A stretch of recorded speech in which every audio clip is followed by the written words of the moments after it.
apa kabarnya? Saya berharap semuanya dalam keadaan sehat dengan pertolongan Tuhan. Hari ini saya akan membawa pengisian kita dari seri tokoh Ester. Tentunya kita akan membuka dari kitab Ester.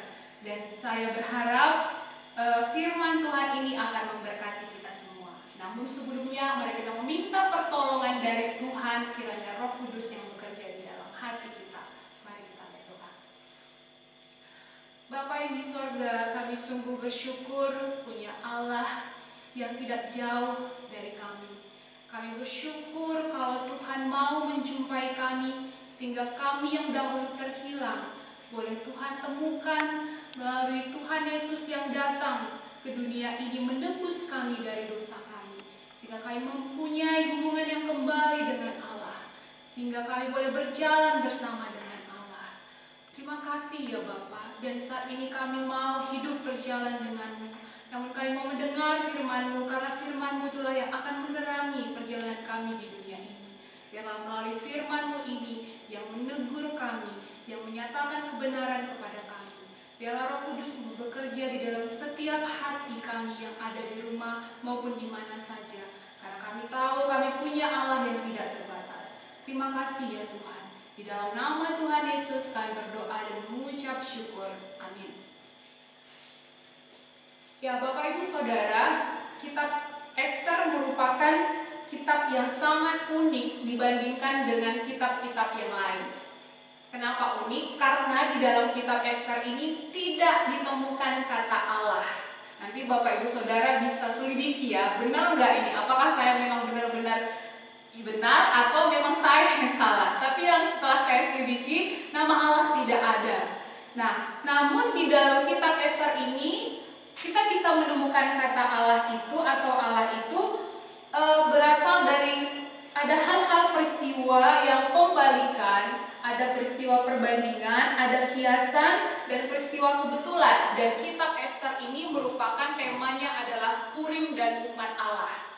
Dan ironinya lagi, kitab Ester ini adalah menceritakan begitu banyak kejahatan-kejahatan yang membuat kita bingung. Namun sebenarnya dalam kitab Ester ini menyatakan tentang Allah sendiri. Untuk itu Bapak Ibu Saudara, mari kita buka dari kitab Ester pasal 4. Kitab Ester pasal 4 ayat yang ke-10.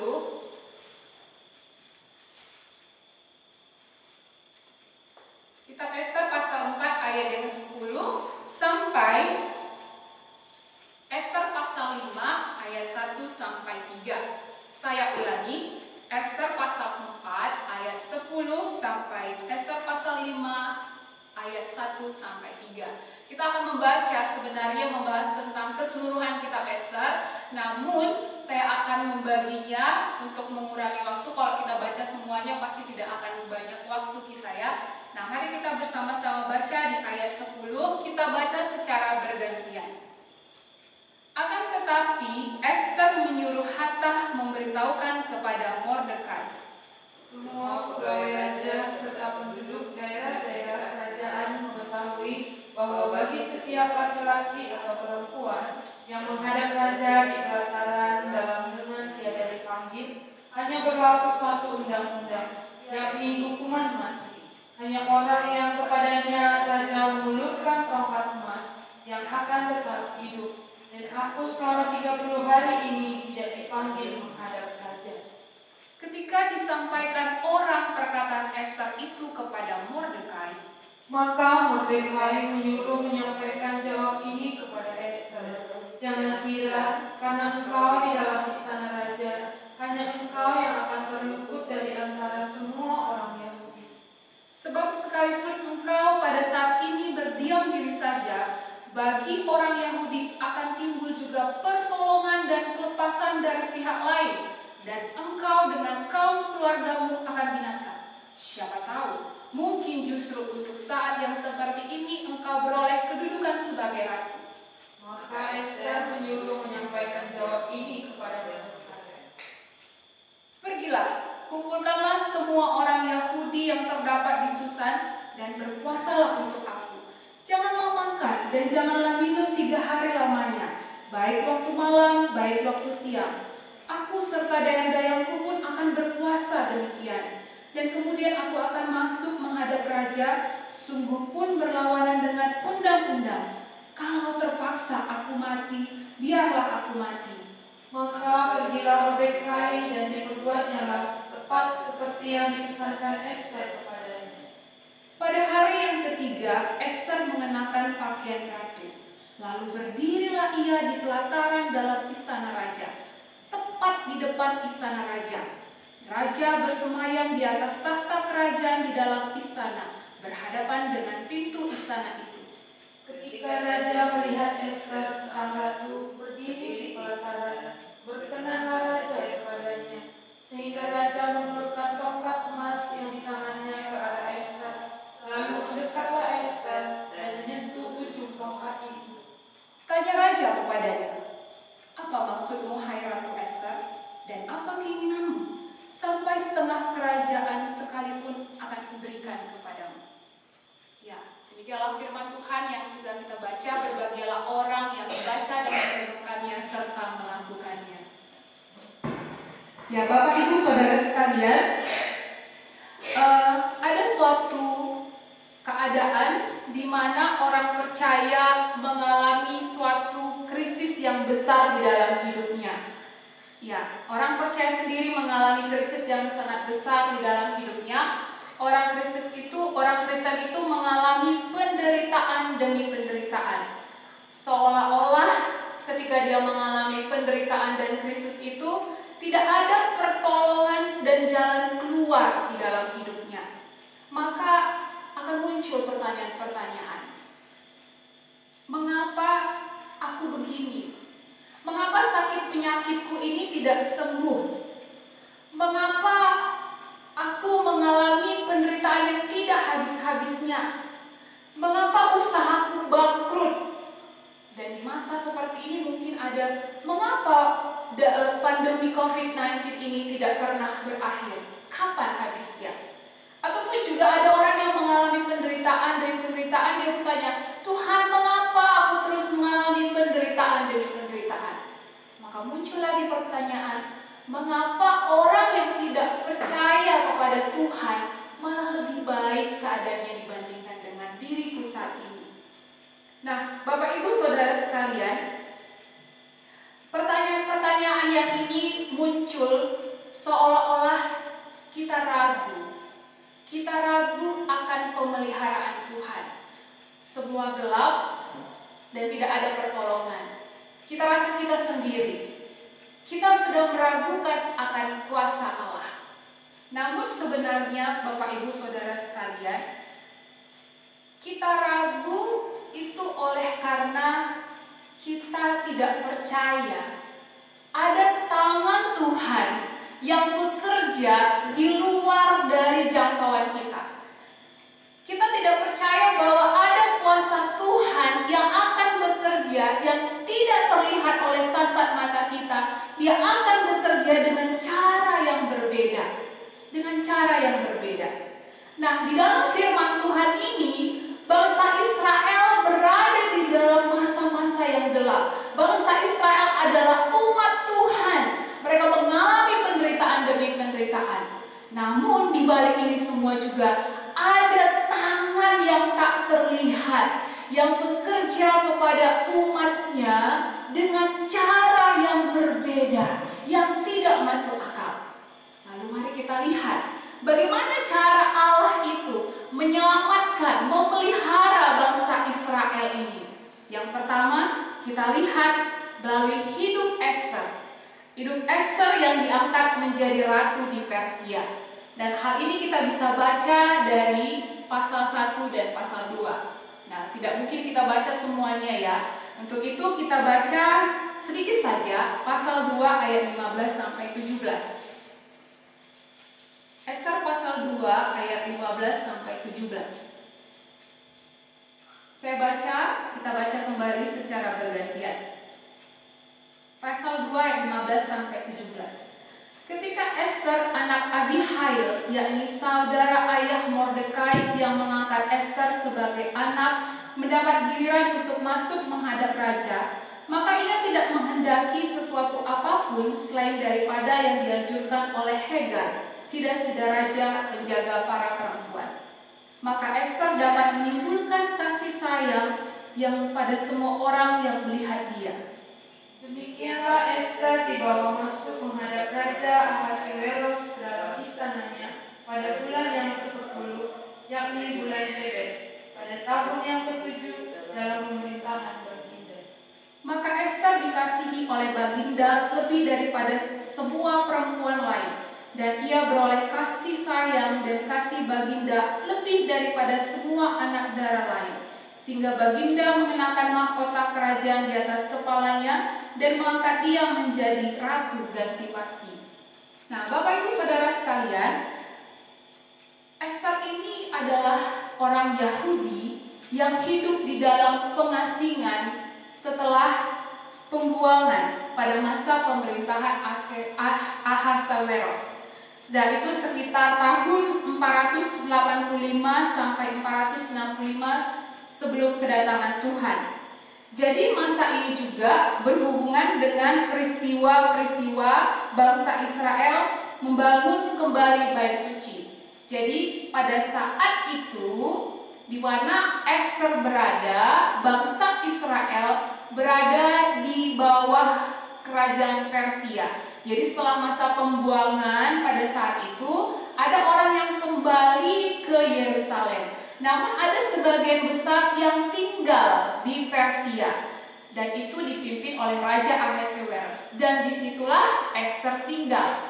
Namun di balik itu lagi ada bangsa Israel yang balik, diizinkan untuk balik untuk membangun Yerusalem. Dan itu mereka kembali membangun bait Allah, dan itu sekitar tahun 516 sebelum Masehi.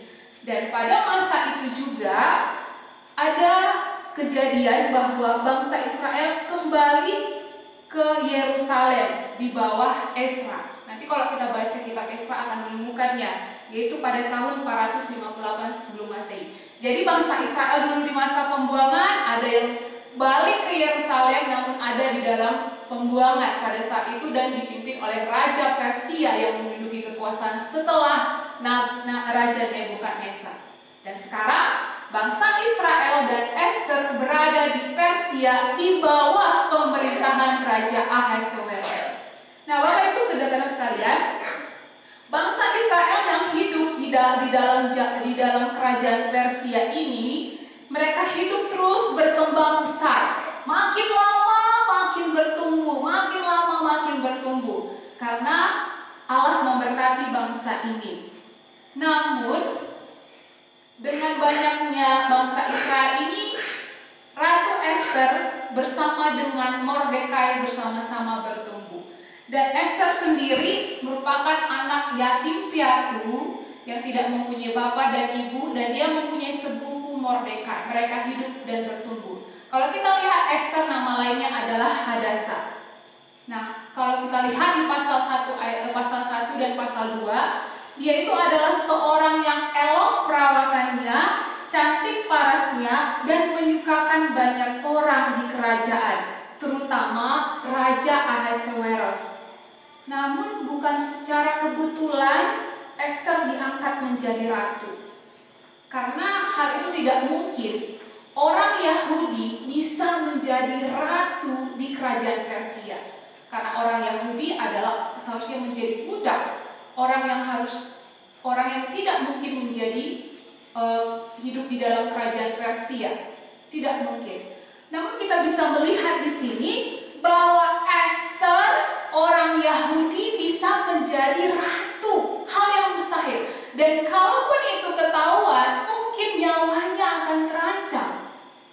Namun kita bisa melihat di sini, di balik peristiwa ketidakmustahilan ini, ada pembalikan yang tidak mungkin menjadi mungkin. Apa itu? Di situ ada tangan yang tak terlihat, ada yang bekerja membalikkan, akhirnya Ester menjadi seorang ratu. Nah, Bapak Ibu Saudara sekalian, hal ini sangat mustahil. Tapi kita bisa melihat bahwa Allah sedang bekerja untuk bangsa Israel dengan membuat Esther menjadi raja, menjadi ratu. Kita bisa melihat ada narasi yang lain yang Tuhan kerjakan bagi bangsa Israel.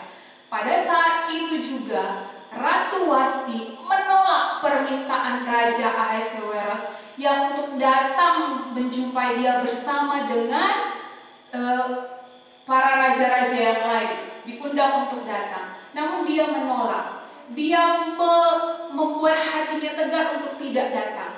Namun di balik itu juga Allah memakai supaya ada narasi yang lain, ada cerita yang lain untuk mengangkat Esther menjadi ratu menggantikan Wasti.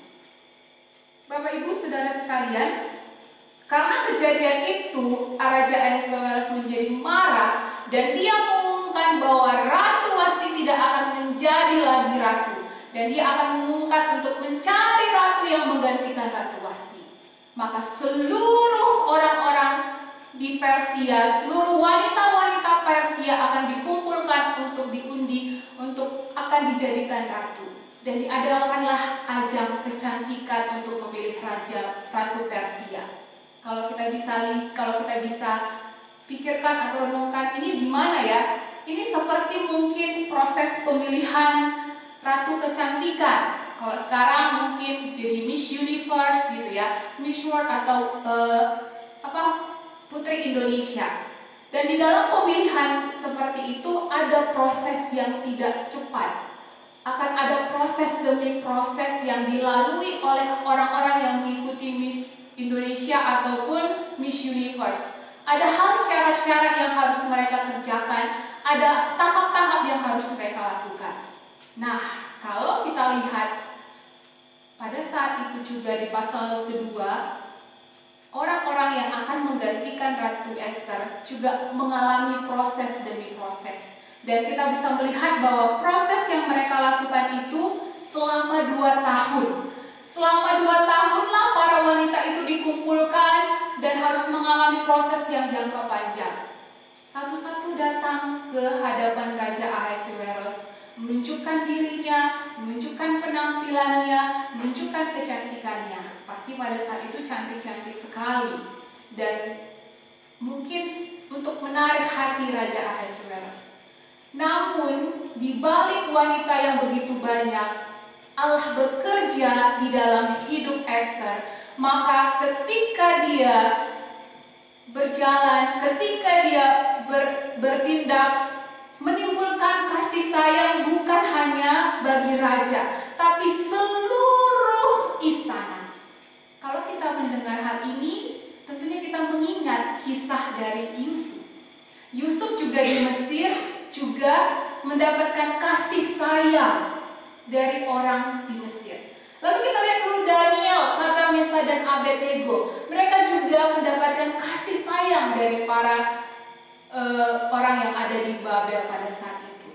Jadi apa yang membuat sehingga orang bisa tertarik merasakan kasih sayang? Apakah karena apakah Esther memiliki kecantikan, dia pandai bergaya, dia cakap berbicara? Tidak.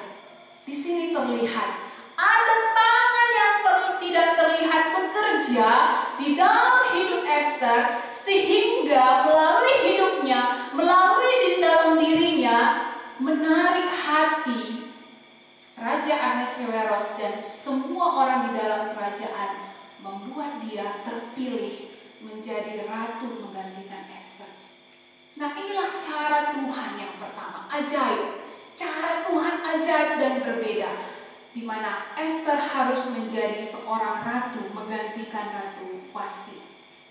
Tujuannya apa? Tujuannya supaya bangsa Israel melihat ada Allah yang bekerja memelihara hidup mereka. Nah, Bapak Ibu Saudara sekalian, di dalam hidup kita begitu banyak terjadi hal-hal yang mungkin tidak kita harapkan. Tapi apakah kita percaya bahwa di dalam yang tidak kita harapkan ada tangan Tuhan yang terus bekerja, yang tidak terlihat? Ataukah kita cenderung merasa ragu, merasa menyalahkan Tuhan, ataupun hal-hal yang membuat kita down dan lemah di dalam iman kita? Namun kita bisa melihat di sini, Allah itu tidak tidur. Allah itu tidak diam. Allah itu terus bekerja bekerja memelihara umatnya sampai selama-lamanya. Bapak Ibu Saudara yang sekalian, lalu ketika Ratu Ester menjadi ratu, apakah hidupnya tenang-tenang saja? Seharusnya tenang-tenang saja, bukan? Dia sudah berada di istana, dia punya pengawal, dia bisa hidup enak, dia bisa panggil siapa saja untuk menemani dia. Pokoknya hidupnya nyaman. Tapi benarkah dia merasa nyaman? Tidak, Bapak Ibu Saudara sekalian. Yang kedua, kita bisa melihat bahwa bangsa Israel pada saat itu mengalami ancaman. Mereka harus dihukum mati. Nah, pada saat inilah Ratu Ester tidak merasa nyaman. Dia tahu bahwa bangsanya sedang menderita. Umat Allah sedang menderita. Orang percaya, orang bangsa Israel sedang menderita. Dia tidak bisa tenang ketika umat Allah mengalami penderitaan. Dia tidak mementingkan diri sendiri. Seharusnya dia bisa. Namun kita bisa melihat bahwa Allah menggerakkan Ester untuk bekerja memelihara bangsa Israel. Mari kita lihat di pasal 4 dan pasal 5 yang tadi.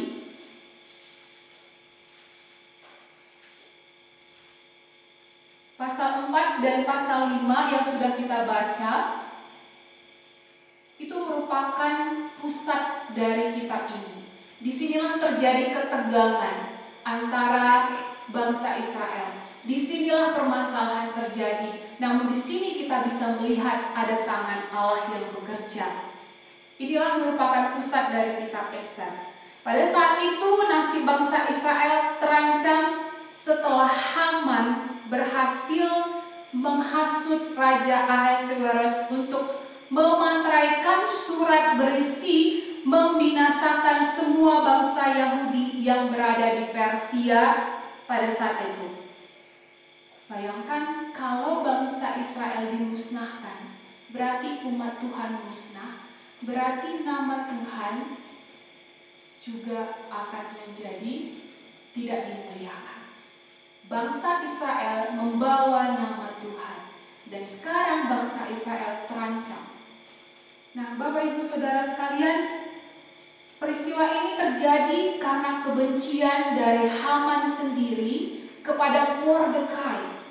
Haman benci sekali kepada Mordekai karena Mordekai tidak mau hormat, tidak mau tunduk kepada Haman. Karena kebencian dan kegeramannya ini berhari-hari, maka dia berusaha untuk memusnahkan Mordekai. Namun tidak bisa karena Mordekai punya kekuasaan pada saat itu dan dia juga dikasihi oleh Raja Ahasuerus. Namun dia tahu setelah menyelidiki bahwa Mordekai ini merupakan bangsa Israel. Jadi kalau bangsa Israel dibunuh, maka dia juga akan ikut. Dengan kebenciannya, di hatinya dipenuhi dengan rasa kebencian, maka dia punya ide untuk membunuh semua bangsa Israel dan dia menghasut Raja Ahasuerus untuk mengeluarkan suatu dekret untuk memerintahkan semua bangsa Israel dibunuh. Dan akhirnya Raja Ahasuerus mengeluarkan surat yang berisi untuk membinasakan bangsa Yahudi. Sangat luar biasa kita melihat dosa itu. Karena membenci satu orang, maka berdampak kepada orang banyak. Betapa mengerikan dosa itu kalau menguasai. Itu sama seperti kalau kita benci sama satu orang, maka kita akan berdampak membenci kepada keluarganya, berdampak kepada membenci anaknya, mungkin hewan piaraannya juga atau semuanya gitu ya. Sampai ada kalau saya pernah dengar sadamatawar pelaku lagi rahasia karena benci sama dia, gak mau lagi ketemu sama dia. Tapi itu karena apa? Karena kebencian yang menguasai hatinya sendiri. Dan hal itulah yang membuat akhirnya Haman membuat bangsa Israel terancam. Nah, Bapak Ibu Saudara sekalian, dekret yang dikeluarkan Raja Ahasuerus membuat Mordekai dan orang-orang Yahudi harus mengalami penderitaan karena ancaman oleh Raja Ahasuerus. Ketika dekret itu dikeluarkan, mereka berkabung dan berpuasa. Mereka berkabung dan berpuasa seperti layaknya yang mereka lakukan ketika sebelum bangsa Israel sebelum bangsa Israel masuk dalam pembuangan.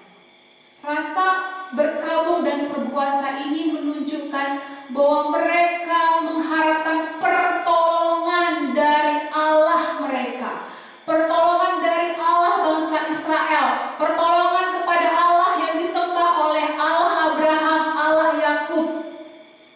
Mereka mengharapkan pertolongan kepada Allah itu. Nah, di tengah-tengah berpuasa, maka Mordekai menyampaikan kepada Ester bahwa bangsanya sedang dihukum. Pada saat Ester mendengar bahwa bangsa Israel akan dihukum, dia merasa bimbang. Kenapa bimbang? Di satu sisi dia sudah nyaman kedudukannya, namun di satu sisi dia melihat bangsanya sendiri, umat Allah sendiri sedang terancam. Apa yang harus dilakukannya? Dia merasa bimbang, Bapak Ibu Saudara sekalian. Dia diperhadapkan dalam dua pilihan. Kalau dia berani menghadap Raja Ahasuerus, berarti statusnya akan terbongkar. Dia bukan orang Persia tetapi orang Yahudi. Berarti dia akan juga terancam untuk dibunuh. Namun di balik itu semua, Mordekai datang dan membujuk Ratu Ester untuk datang kepada Ahasuerus untuk menggagalkan dekret itu. Dan disinilah ketegangan terjadi. Namun ketika iman Mordekai lebih berkuasa, imannya kepada Allah itu sangat kuat bahwa Allah akan menolong umatnya, maka dia mendorong Ratu Ester untuk datang kepada Mordekai Ester untuk segera menjumpai Raja Ahasuerus. Nah, mari kita lihat di ayat 13. Di ayat 13 dikatakan, maka Mordekai menyuruh menyampaikan jawab ini kepada Ester. Jangan kira karena engkau di dalam istana raja, hanya engkau yang akan terluput dari semua orang Yahudi. Sebab sekalipun engkau pada saat ini berdiam diri saja, bagi orang Yahudi akan timbul juga pertolongan dan kelepasan dari pihak lain, dan engkau dengan kaum keluargamu akan binasa. Siapa tahu mungkin justru untuk saat yang seperti ini, engkau beroleh kedudukan sebagai ratu. Iya, inilah iman dari Mordekai. Dia mendesak ratu untuk menjumpai Raja Ahasuerus. Dengan imannya itu dia mengatakan bahwa jangan kira karena engkau di dalam istana, hanya engkau yang akan terluput dari antara semua orang Yahudi. Artinya bahwa Mordekai sendiri mengingatkan bahwa Ester ini merupakan orang Yahudi. Jangan lupa statusmu, engkau juga orang Yahudi, umat pilihan Allah. Dan yang kedua, dia mengingatkan lagi bahwa sebab sekalipun engkau pada saat ini berdiam diri saja, bagi orang Yahudi akan timbul juga pertolongan dan kelepasan dari pihak lain. Nah, Bapak Ibu Saudara sekalian, dari pihak lain, kalau bahasa aslinya itu adalah makom, menunjukkan artinya ada Tuhan. Pihak lain itu menunjukkan dalam literatur Yahudi menafsirkan Tuhan. Jadi ketika orang Yahudi membaca ini, mereka tahu pihak lain itu adalah Tuhan. Jadi pada saat itu dia menjumpai Ratu Ester, dia meyakini bahwa Tuhan akan menolong bangsa Israel. Kalau kamu berdiam diri saja, maka Allah akan bekerja memelihara bangsa ini. Itu keyakinannya. Dan yang ketiga, ketiga, keyakinannya, siapa tahu mungkin justru untuk saat yang seperti ini engkau beroleh kedudukan sebagai ratu. Yang ketiga, keyakinannya bahwa Allah sedang bekerja memakai Ratu Ester untuk menyelamatkan bangsa Israel. Tiga keyakinannya ini yang mendorong akhirnya Ratu Ester untuk datang menjumpai Raja Ahasuerus. Dan keyakinannya ini tertuju kepada Allah, bahwa Allah akan memelihara umatnya, bahwa Allah akan menolong bangsa Israel dengan caranya sendiri, dan Dia pasti akan menyelamatkan bangsanya. Dia mengingat, Bapak Ibu Saudara, janji Allah kepada Abraham. Dia mengingat kembali janji Allah kepada Abraham beratus tahun yang lalu di dalam Kejadian 12 ayat 3, bahwa olehmu semua kaum di muka bumi akan mendapat berkat. Maka siapa yang memberkati engkau akan diberkati, dan barang siapa yang mengutuk engkau akan terkutuk. Ini yang diingat oleh Mordekai, janji Allah. Walaupun dia di dalam masa krisis, di masa kebimbangan, hukuman mati akan mendekat, dia kembali mengingat janji Allah. Dia percaya kembali sepenuhnya kepada Allah, bahwa Allah akan menolong dirinya dan bangsanya dengan cara yang tidak pernah terpikirkan. Dia tidak tahu bagaimana caranya, tapi percayanya penuh kepada Allah. Dia percaya bahwa Allah akan memelihara umatnya. Dia percaya bahwa Allah akan menepati janjinya walaupun merdeka di masa krisis. Ini iman yang teguh di dalam diri Mordekai, sehingga dia tidak diam, mendesak, mendorong Ratu Ester. Namun kita bisa melihat iman seseorang mempengaruhi orang lain. Iman seseorang dapat mempengaruhi keadaan di masa krisis. Iman Mordekai kepada Allah. Dan karena imannya, maka akhirnya Ratu Ester yang sedang bimbang mengambil keputusan untuk menjumpai Raja Mordekai. Namun Bapak Ibu Saudara, sayangnya hukum dari Persia, jikalau seseorang tidak diundang raja, maka dia tidak boleh ketemu dengan raja. Kalau dia bertemu dengan raja tanpa diundang, maka ada ancaman nyawa. Jadi harus ada diundang. Dan mirisnya, Ratu Ester tidak pernah bertemu 30 hari dengan Raja Ahasuerus. Relasinya tidak baik, dan karena Raja Ahasuerus tidak mengundang Ratu Ester selama 30 hari. Jadi sudah lama tidak pernah bertemu. Jadi pada masa itu adalah masa yang sangat membingungkan bagi Ester. Namun karena imannya yang sudah dimilikinya, yang sudah didorong Raja Mordekai, maka dia memberanikan diri untuk bertemu Raja Ahasuerus walaupun tidak diundang. Maka imannya terlihat di ayat 16 yang terakhir. Aku serta dayang-dayangku pun akan berpuasa demikian, dan kemudian aku akan masuk menghadap raja. Sungguh pun berlawanan dengan undang-undang. Kalau terpaksa aku mati, biarlah aku mati. Apakah ini artinya dia tidak berpengharapan? Dia berpengharapan. Dia tahu, kalaupun aku mati karena melakukan apa yang Tuhan mau, biarlah aku mati. Karena dia meyakini bahwa dia sedang dipakai Allah untuk membebaskan bangsa Israel. Karena tidak ada cara yang lain pada saat itu. Nah, kita bisa melihat bahwa akhir dari kisah Ester ini, melalui Ester inilah bangsa Israel diselamatkan. Ester dipakai sebagai penebus bagi bangsa Israel, sehingga Israel bisa diselamatkan, tidak lagi digantung.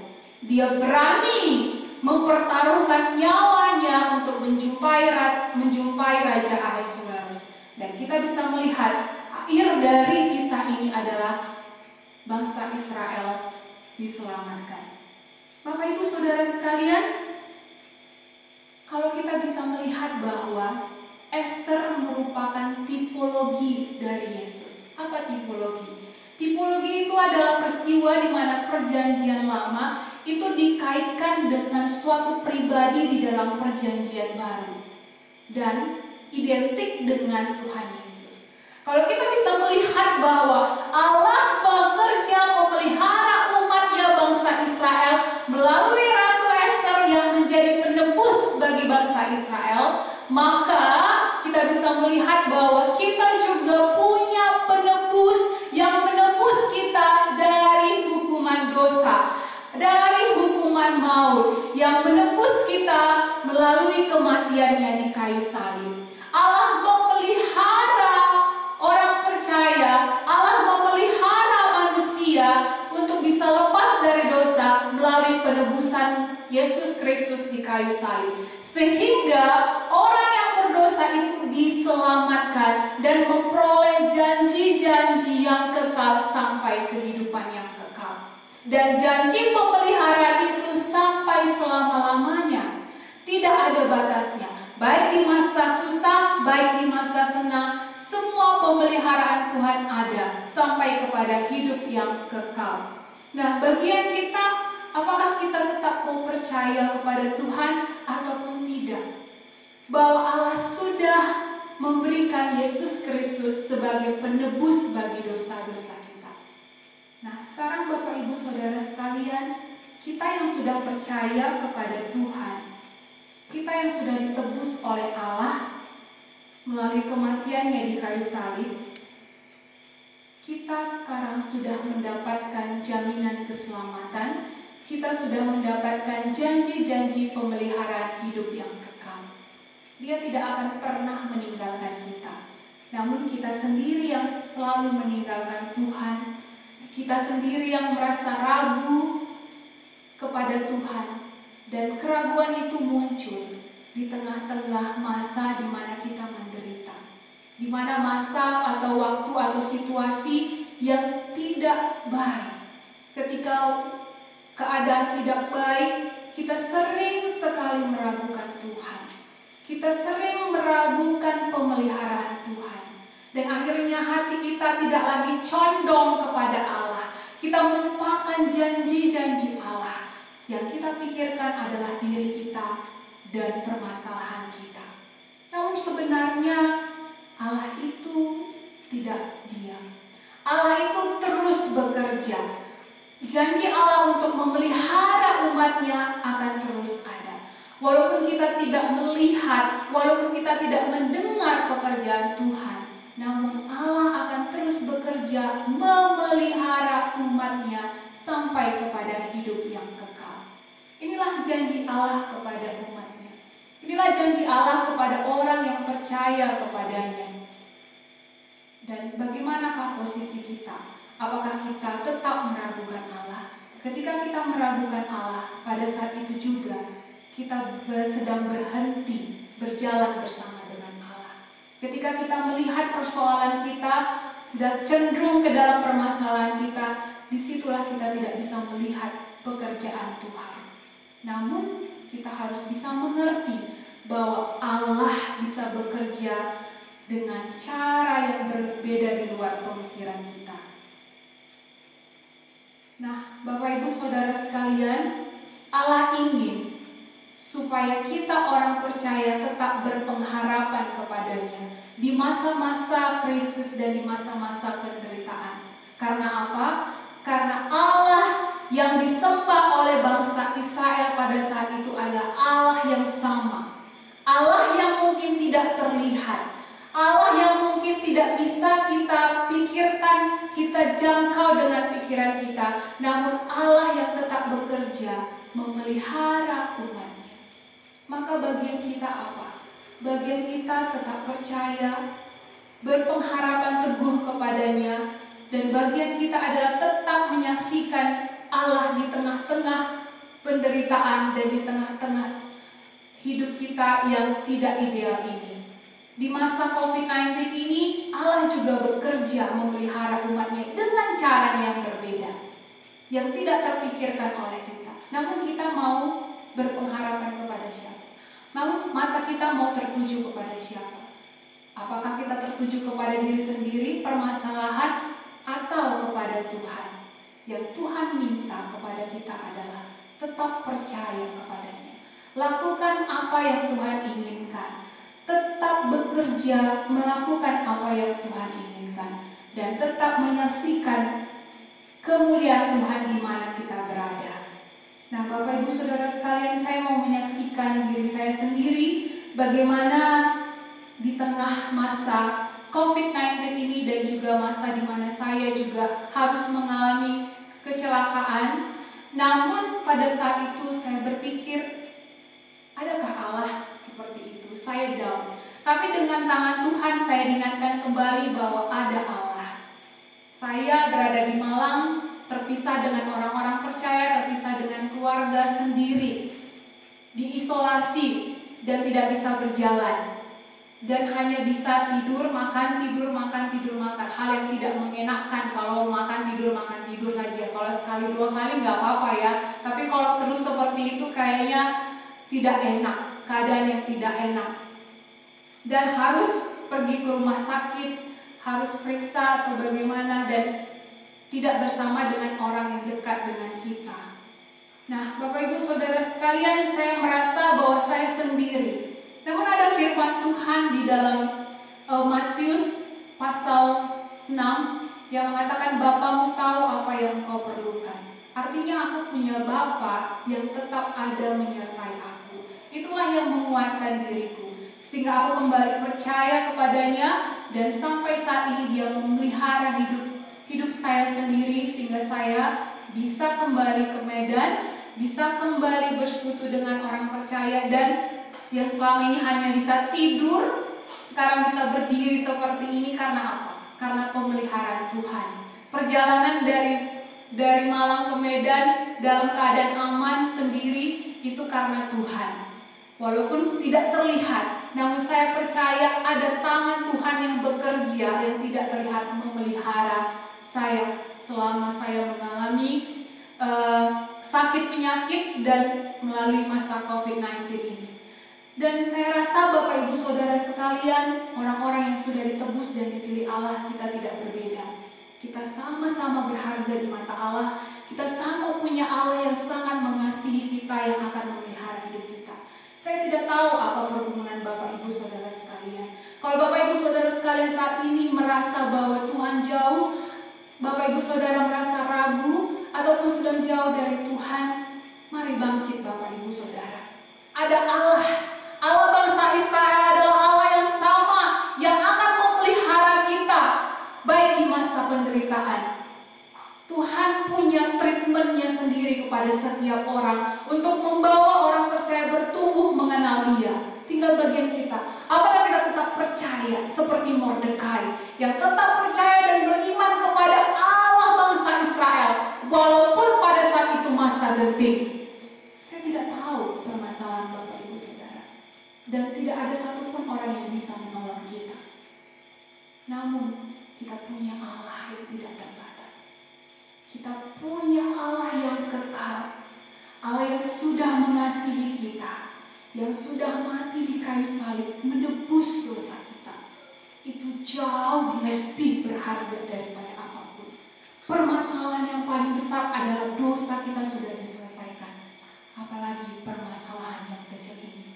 Mari bersama-sama kita bangkit berjalan di masa COVID-19 ini. Kita bersama-sama bangkit di dalam penderitaan ini. Karena kita punya Tuhan yang berkuasa.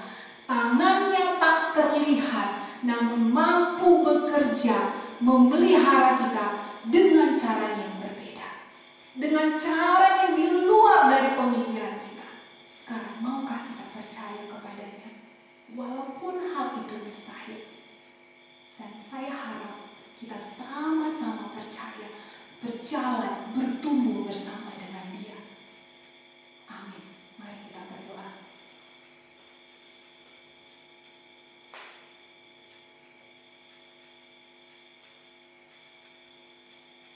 Bapa di surga, kami bersyukur untuk firman Tuhan hari ini. Kami belajar dari kitab Ester, kitab yang sangat unik, yang tidak terlihat Allah, yang tidak terlihat nama Allah. Namun di dalam ketidakterlihatan itu, yang di luar dari jangkauan panca indera kami, Allah ada dan berkuasa memelihara umat-Nya. Tuhan, kami adalah orang-orang yang sudah percaya, yang sudah Tuhan selamatkan. Kami juga percaya bahwa Engkau akan memelihara hidup kami di masa-masa penderitaan. Tuhan, kiranya melalui firman-Mu ini menggugah hati saudara-saudara yang ada di rumah dan di mana saja untuk tetap berpegang teguh kepada Tuhan, untuk tetap percaya kepada Tuhan di masa-masa yang tidak ideal ini. Tuhan, tolong kami untuk tetap berpengharapan dan percaya kepada-Mu, karena kami punya Allah yang berkuasa atas segala sesuatu. Terima kasih Tuhan, bagi saudara-saudara kami yang saat ini sedang imannya mundur, imannya sedang jatuh Tuhan, dan meragukan Tuhan. Kami percaya Roh Kudus-Mu yang akan membawa dia kembali untuk boleh datang kepada Tuhan. Karena kami rindu bersama-sama Tuhan, untuk menjadi umat Allah, memancarkan kemuliaan Allah. Kami rindu bersama-sama untuk memandang kepada Allah, menyaksikan kemuliaan Allah kepada orang di luar sana. Tolonglah kami Tuhan, karena kami adalah seperti domba yang sesat. Kami butuh Tuhan yang terus menolong kami. Terpujilah Engkau Allah yang hidup. Dalam nama Tuhan Yesus kami berdoa dan mengucap syukur. Amin. Amin. Tuhan Yesus